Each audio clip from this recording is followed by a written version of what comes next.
It's the event of the year in Addis Ababa. 30,000 Ethiopians have descended on the capital for Africa's biggest road race. It's a big PR day for the country. In a matter of hours, the winner of this race will be known. But 6 months on from a far more important race, the general election, the winner is still in dispute. In spite of the political uncertainty, there's an impressive turnout from the international community for the race. Here's the British ambassador, on the right in a Panama hat, vigorously limbering up with help from his French counterpart.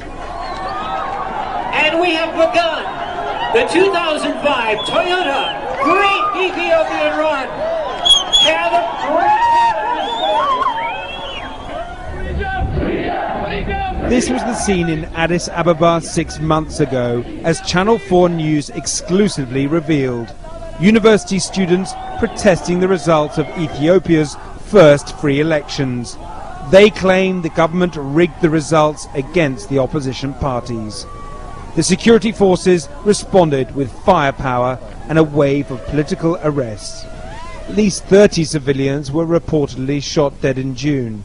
These pictures provide evidence of large roundups. The demonstrators are saying, save us," as they are led away to waiting trucks. There have been more deaths and mass detentions since. I'm saying that there was no peaceful demonstration as such. It was an uprising, and we put down an uprising. Regrettably, it involved loss of life, but it was not a peaceful demonstration at all. As the runners make their way through the city, elsewhere in the capital, opposition leaders are led from their prison cells, watched by Ethiopian security officers. The leader of the CUD party, Hailu Shaul, was arrested on November the 1st. This was the first time he'd spoken publicly since his detention.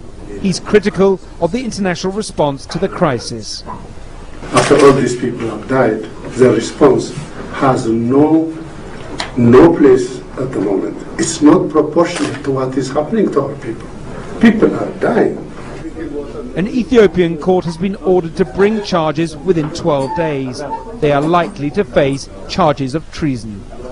There is tons of evidence that they called for insurrection, and that will be presented to an open and independent court in less than a week.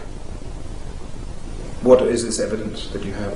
We have video evidence, we have audio evidence, we have written evidence, and we have witnesses, over 70 witnesses. Friday I interviewed the Prime Minister, and he said that the government is going to produce evidence and show that the opposition was calling for insurrection even before the elections took place. Any such can evidence? Produce it, let them, because there is none. There is none. As the opposition leader was being led back to his cell, he spoke of his concern about the recent mass arrests. It shocks me when they say 40,000-50,000 of the youth in Addis have been herded away. This is unheard of. What's the purpose of this?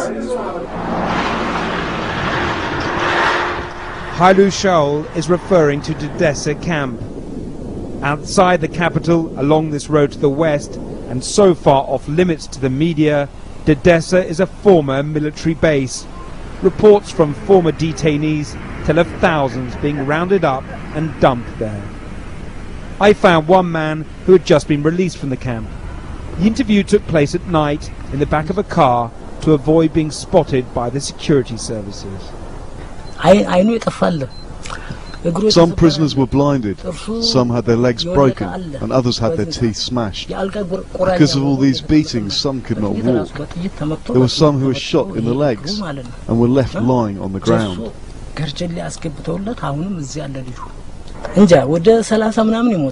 I saw 30 people dying.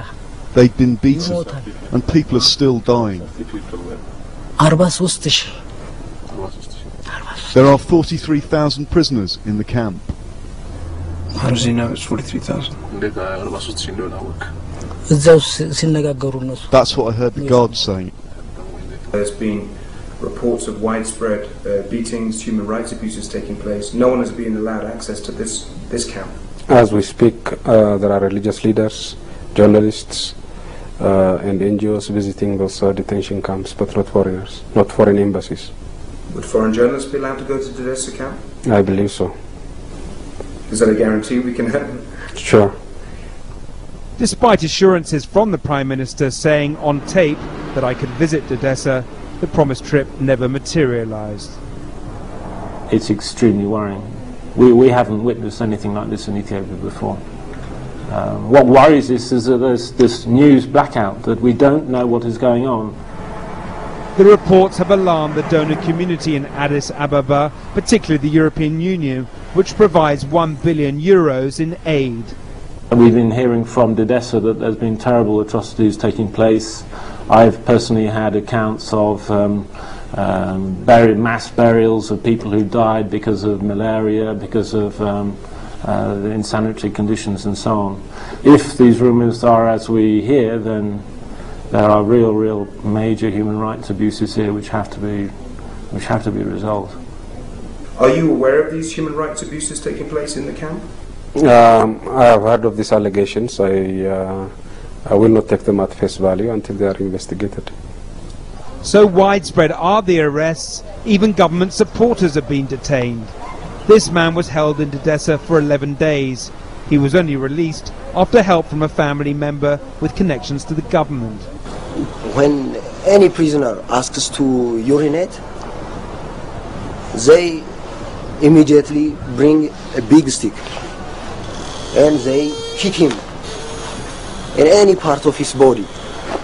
They didn't worry he might injure or he might die. They instinctively kick him. They kick even their supporter. So they do whatever they want to survive, to rule Ethiopia. And that includes newspapers that don't support the government being closed down, text messaging being blocked. Even pop music has been targeted. This song by Teddy Afro, the Robbie Williams of Ethiopia, has been banned from government airwaves. His lyrics accuse the government of failing to bring any changes to Ethiopia.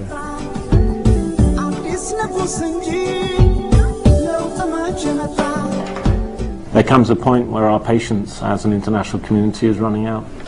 We would like to see tomorrow the media opened up, tomorrow the political detainees released, tomorrow the prisoners who've been taken without charge released, tomorrow the families and legal counsel given access. This is for us normal. The international community has now warned that they are considering suspending aid if their concerns are not addressed. This does not seem to disturb the Prime Minister.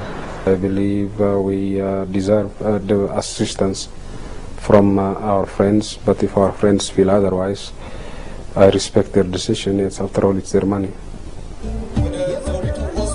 20 years ago, it was a British pop song that raised millions in donor aid money and alerted the world to Ethiopia's starving. Now, an Ethiopian pop star is sending out a distress signal for his country's fragile democracy. But is anyone listening?